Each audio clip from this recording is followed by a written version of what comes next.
जय श्री राम, जय श्री राम, जय हनुमान जी की, जय शिव शंकर की। आपके परिवार के ऊपर हनुमान जी की कृपा बनी रहे और सदा सदैव सुख शांति प्रदान करें। आपका परिवार मंगलमय हो। मैं अपने इष्ट हनुमान जी से कामना यही करता हूँ। मैं एक छोटा सा सेवक हनुमान जी का, और वही इस चैनल को चला रहे हैं और वही मुझसे ये वीडियो बनवाते हैं। उन्हीं की ही कृपा है, इसीलिए मैं एक प्रचार प्रसार करता रहता हूँ। और आज मैं बात करने वाला हूँ कि गृहस्थ जीवन में आप किस तरीके से पूजा कर सकते हैं हनुमान जी की और अन्य भी देवी देवताओं की। जय श्री राम बोलकर के मैं वीडियो को शुरू करता हूं कि आप सोचते हैं कि मैं गृहस्थ जीवन में होते हुए कैसे पूजा करूं। देखिए, हनुमान जी की बताने वाला हूं। हनुमान जी, शिव जी, कृष्ण जी, राम जी, काली माँ, भैरव, जो भी जितने भी देवता हैं, हमारे पूज्य देवी देवता हैं, उनकी आप पूजा करते हैं तो उनके जो नियम हैं उनका परहेज करना सबसे ज्यादा महत्वपूर्ण होता है। उनका परहेज करना जरूरी है। जब आप उनके नियमों का परहेज करेंगे तो आपके ऊपर उन सभी देवी देवताओं की, जो आप जिसकी भी भक्ति करते हैं, जो आपके इष्ट हैं, जैसे कि मेरे इष्ट मेरे हनुमान जी, मैं उनकी हमेशा भक्ति करता हूं। तो जो हमारे हनुमान जी हैं, जो उनके नियम हैं, उनके नियमों का पालन करना मेरा काम है, उनका परहेज करना मेरा काम है। यह भी तो मेरे ऊपर हनुमान जी की कृपा होगी। इसी तरीके से आप जिस देवता की पूजा करते हैं उनके बारे में ज्यादा से ज्यादा आप नॉलेज रखें, जानकारी रखें कि इस देवता की पूजा करने से क्या क्या नियम करने पड़ेंगे, इनकी क्या क्या बात माननी पड़ेंगी। आप हनुमान जी को मानते मगर हनुमान जी की बात नहीं मानते।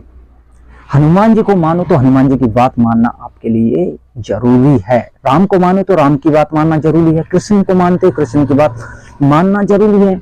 शिव जी को मानते हो तो शिव जी की भी बात मानना जरूरी है। शिव जी के नियम वहां पर चलना जरूरी है, जब ही आपको कृपा प्राप्त होगी। मैं हनुमान जी को मानता हूं, हनुमान जी की पूजा करता हूं, तो मैं उनकी बात मानना मेरे लिए मेरा फर्ज है।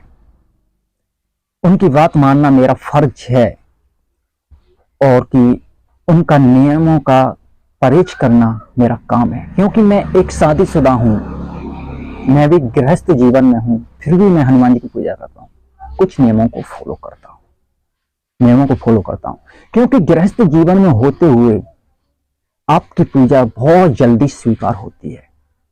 सबसे पहले मैं बता दूं कि आप हनुमान जी की पूजा करना चाहते हैं गृहस्थ जीवन में, तो आपको किन किन चीजों का ध्यान देना पड़ेगा, मैं बता देता हूं आपको। सबसे पहले, आप गृहस्थ जीवन में हो तो हनुमान जी की पूजा बेफिक्र कर सकते हो, बिना संकोच के। आपको कोई डरने की कोई जरूरत नहीं है, मगर आपको नियमों का परहेज करना होगा। हनुमान जी की गृहस्थ जीवन में पूजा करना चाहते हैं आप, तो आपको अंडा, मांस, मछली, दारू, बियर और बुरी आदतें सब छोड़नी होंगी। प्याज लहसुन का भी सेवन ना करें, ठीक है।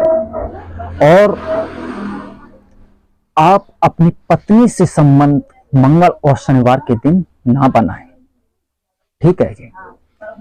ये आपको परहेज करने होंगे। देखिए, सबसे पहली बात, आप गृहस्थ जीवन में आपकी पत्नी है तो मंगल और शनिवार के दिन पत्नी के साथ संबंध न बनाएं। दूसरी बात, आपको प्याज लहसुन छोड़ना पड़ेगा। अगर किसी कारण से नहीं छोड़ सकते हैं, आपके घर में लहसुन प्याज का भोजन बनता है, तो मंगल और शनिवार के दिन विशेष करके इसका परहेज करें और दिन खा सकते हैं। अगर किसी कारण से और हो सके तो छोड़ दें तो बहुत ही अच्छा है, और आपके ऊपर हनुमान जी की कृपा बहुत जल्दी ही मिल जाएगी। तीसरी बात, अंडा, मांस, मछली, दारू, बियर, ये सब छोड़ने होंगे सदा के लिए। पूरी जिंदगी से अपने से ये अलविदा करने होंगे। क्योंकि इनके बारे में कभी सोचना भी नहीं होगा कि मुझे अंडा खाना है, मांस खाना है, मछली खानी है, या दारू पीनी है, या बियर पीनी है। चौथी बात आती है आपकी, आप अपने शत्रु के बारे में कभी भी बुरा ना सोचें। क्यों? अपने आप को समर्पित हनुमान जी को कर दें। हनुमान जी आप ही अच्छा करेंगे, आप ही बुरा करेंगे, आप ही के द्वारा सब कुछ होगा। मेरे शत्रु जो भी गलत सोचें वो आप ही जाने कि हे हनुमान जी महाराज, शत्रुओं के साथ आप क्या करोगे।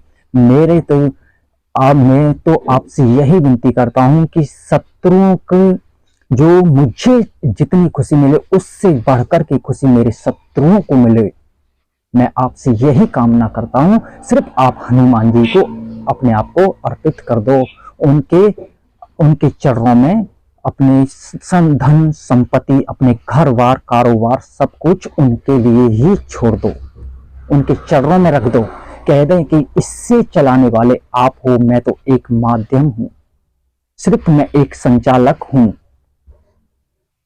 मतलब मैं एक कर्ता धर्ता हूं, यानी कि आपके आदेश पर मैं कार्य करने वाला हूं, हर कार्य आपके आदेश पर ही करता हूं। आप हनुमान जी से ये विनती करते हैं। शत्रुओं के बारे में बुरा नहीं और किसी दूसरे के बारे में बुरा ना सोचें। और चौथी बात आती है, यानी कि फिर आप किसी की बहन, बेटी, किसी पराई स्त्री पर गंदी नजर ना डालें। सिर्फ अपनी पत्नी के साथ ही संबंध बनाएं, किसी पराई स्त्री के साथ संबंध ना बनाएं, किसी बहन बेटी के ऊपर गलत दृष्टि से ना देखें। ये परहेज आपको करने होंगे। हनुमान जी की भक्ति करते हैं गृहस्थ जीवन में तो आपके ऊपर हनुमान जी की कृपा जरूर आएगी। इसी तरीके से अन्य किसी देवी देवता की करते हैं तुम भक्ति, तो उनके जो नियम बनाए हुए हैं, उनकी जो बातें हैं, उन पर विशेष ध्यान देना पड़ेगा। आप शिव जी को मानते हैं तो शिव जी की बात माननी पड़ेगी, राम जी को मानते हैं तो राम जी की बात आपको माननी ही पड़ेगी, राम जी को मानते हैं तो राम जी की बात माननी ही पड़ेगी, कृष्ण जी को मानते हैं तो कृष्ण जी की बात माननी ही पड़ेगी। उनके नियम परहेजों का पालन आपको करना ही होगा। ठीक है जी। और गृहस्थ जीवन की सबसे बड़ी पूजा होती है, क्योंकि गृहस्थ जीवन एक बहुत जल्दी आपको सफलता मिल जाती है। गृहस्थ जीवन में पूजा पाठ करने से बहुत जल्दी सफलता मिल जाती है, मगर आपकी परीक्षा बहुत कठिन होती है। ऊपर वाले जिसकी आप पूजा करते हैं वो आपकी परीक्षा बहुत कठिनाई से लेते हैं, क्योंकि मेरे भक्त का विश्वास डिगमगा तो नहीं रहा, कहीं ध्यान भटक तो नहीं रहा, क्योंकि आज मेरी पूजा कर रहा है किसी कार्य के लिए। क्योंकि भक्त भी कई प्रकार के होते हैं कि भक्त सोचते हैं, जैसे कि कोई घर में संकट आ गया, कोई कार्य कराना है, कोई काम रोका हुआ है, कोई केस है, किसी परेशानी में, तो आप बैठ जाएंगे, बहुत पूजा करेंगे, वो काम हो जाए, फिर उसके बाद में भूल जाते हैं। फिर तो महीने 15 दिन बीत जाते, पूजा पाठ नहीं। वो तो छोड़ो, महीने 15 दिन, साल बीत जाएं, उससे तो छोड़ो, एक भी दिन याद नहीं करते ना, उनकी पूजा तो छोड़ो, एक भी दिन अपने मुंह से नाम नहीं लेते, क्योंकि उसका काम बन गया। और मगर वो ये नहीं जानते आज काम बना है तो आगे भी और भी काम जरूर बिगड़ेंगे, क्योंकि ज्यादा तरीके से आपके काम रुकते हैं, काम बिगड़ते हैं, घर में परेशानियां, दिक्कतें आती हैं। वो क्यों आती हैं? वो नकारात्मक शक्तियों की वजह से, क्योंकि नकारात्मक शक्तियों का वास किस घर में होता है? नकारात्मक शक्तियों का वास उस घर में होता है। दरिद्रता किस घर में आती है पता है आपको? उस घर में आती है जिस घर में भगवान का नाम नहीं लिया जाता हो, भगवान की पूजा पाठ नहीं होती हो, जिस घर में किसी भी देवता की पूजा पाठ नहीं होती हो, उस घर में नकारात्मक शक्ति का वास होता है। आप हमेशा पूजा पाठ करते हैं, रोज करते हैं या हफ्ते में करते हैं, जिस भी देवता की पूजा वो आपकी पूजा को स्वीकार करते हैं, आपके घर की रक्षा करते हैं, आपके साथ हमेशा रहते हैं। वो आपको महसूस नहीं होता, आपको पता नहीं चलता, क्योंकि हर तरीके से रक्षा वो आपकी करते हैं, क्योंकि आपके ऊपर जादू टोना कोई तांत्रिक कुछ भी कराता है उससे रक्षा करते हैं वो। जो आप जिसकी पूजा करते हैं, जिस घर में पूजा होती है, जिसकी भी काली माँ की होती है, वो काली माँ तुम्हारी रक्षा करती हैं। राम जी की पूजा होती है, वहां पर हनुमान जी आकर के स्वयं रक्षा करते हैं राम भक्त की। जहां हनुमान जी की पूजा होती है वहां हनुमान जी के दूत होते हैं, हनुमान जी स्वयं होते हैं, उसकी रक्षा करते हैं। जो तांत्रिक मंत्र करा देते हैं, टोना बोना करा देते हैं जो तांत्रिकों पर, क्योंकि आजकल की लड़ाई मोह से नहीं है, मोह चोदी से नहीं होती है। आजकल की लड़ाई लठ से नहीं होती है, आजकल की लड़ाई है जो क्या है, तांत्रिक विद्या वाली, भूत व्यादा वाली। क्योंकि आपसे कोई जलता है, आपका दुश्मन, आपका शत्रु आपसे जलता है तो वो आपको गिराना चाहता है। आप ऊपर उठ रहे हैं, आप पर बहुत सुखी हैं, आपका जीवन सुखी में बीत रहा है,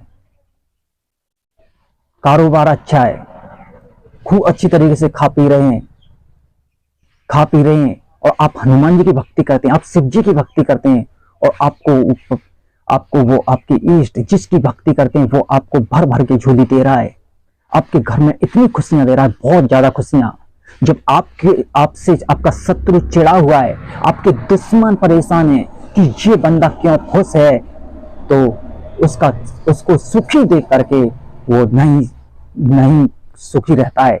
क्योंकि दूसरे के सुख से हर मनुष्य परेशान है, अपने दुख से परेशान नहीं। इसीलिए वो जादू टोना तांत्रिकों से आपके घर को बनवा देता है, आपके घर में भूत प्रेत बाधा ब्रह्म राक्षस ये छुड़वा देता है।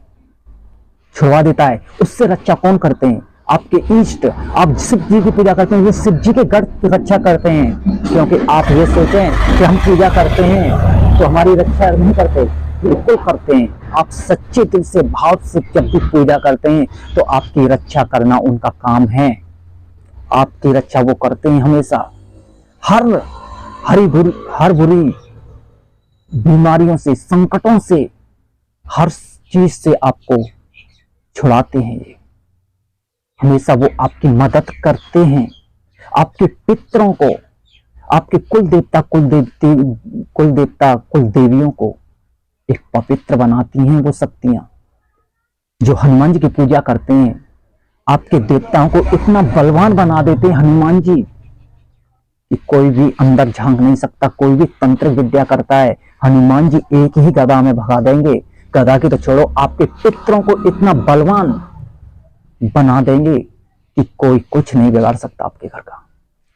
क्योंकि ये सब चीज होती हैं, अगर आप विश्वास करते हैं तो ये सब सारी चीजें होती हैं।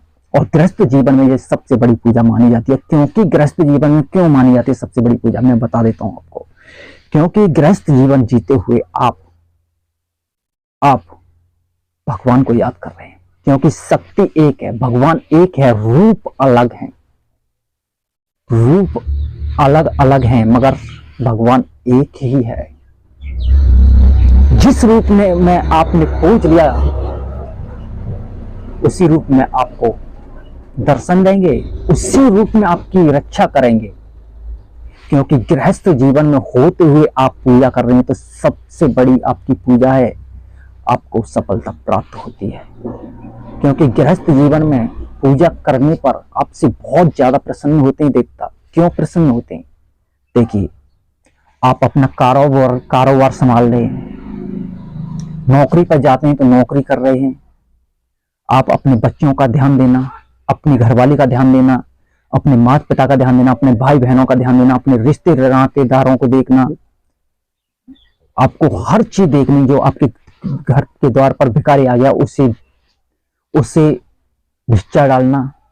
अन्य भी बहुत सारी ऐसी हैं जो कि संसार में, जो गृहस्थ जीवन में होते हुए जो आपको कार्य करने पड़ते हैं, फिर भी शाम सुबह उस ऊपर वाले को याद करते हैं, उसकी पूजा पाठ करते हैं। तो सबसे बड़ी पूजा, इसीलिए मैं कहना चाहूंगा कि सबसे बड़ी पूजा ये गृहस्थ जीवन वाले की है, जो कि सारे दिन काम करे फिर भी उसको ऊपर वाले को नहीं भूलता है।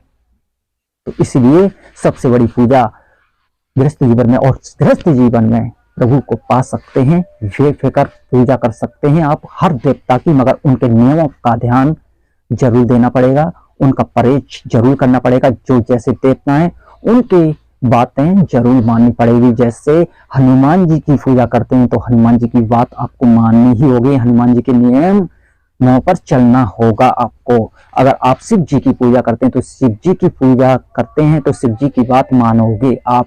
अगर शिव जी की पूजा करते हैं, शिव जी की बात नहीं मानते तो आपके ऊपर कृपा नहीं होगी। हनुमान जी की पूजा करते हैं, हनुमान जी की बात नहीं मानते तो हनुमान जी की कृपा नहीं होगी।